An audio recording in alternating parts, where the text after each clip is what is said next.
Salut à tous, content de vous retrouver sur la radio-télévision Fadris à l'heure de votre bulletin d'information pour ce mardi 18 mars 2025. Le taux de référence calculé par la BRH pour ce mardi est de 130,74 gouttes pour $1 américain.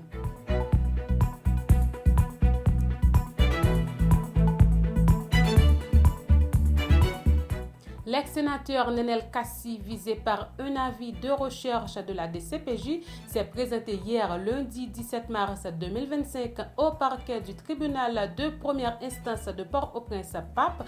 Accusé d'entretenir des liens présumés avec les gangs, il a rejeté ces accusations tout en affirmant être prêt à répondre aux questions de la justice.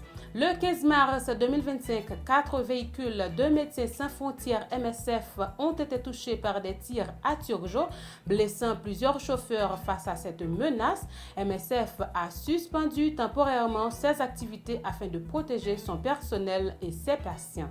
L'organisation caritative Food for the Poor a annoncé la fermeture provisoire de son bureau central à Port-au-Prince en raison de la montée de la violence. Toutefois, ses bureaux dans le nord et les NIP restent ouverts pour continuer à soutenir les populations vulnérables.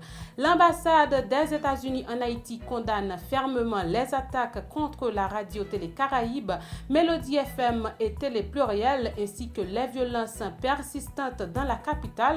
Dans une communiqué, l'ambassade a exprimé sa solidarité avec les journalistes haïtiens, soulignant leur rôle essentiel dans l'information du public. À l'échelle internationale,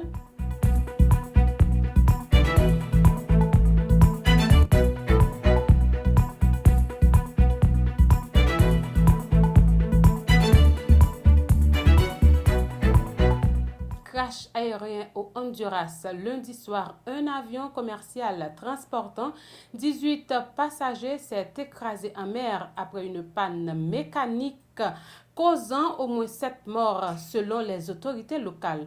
Immigration et sécurité, selon Fox News, l'administration Trump a versé 6 millions de dollars au gouvernement salvadorien de Nayib Bukele pour accueillir 238 membres déportés du gang vénézuélien Tren de Aragua. Débat sur la statue de la liberté en réponse à l'appel du député européen Raphaël Glucksmann qui suggère de reprendre la statue de la liberté offerte par la France aux États-Unis. La joueuse de tennis, Naomi Osaka a réagi sur X. Puisqu'on parle de récupérer les choses, est-ce qu'Haïti peut récupérer son argent? Une référence à l'indemnité exigée par la France après l'indépendance d'Haïti en 1804.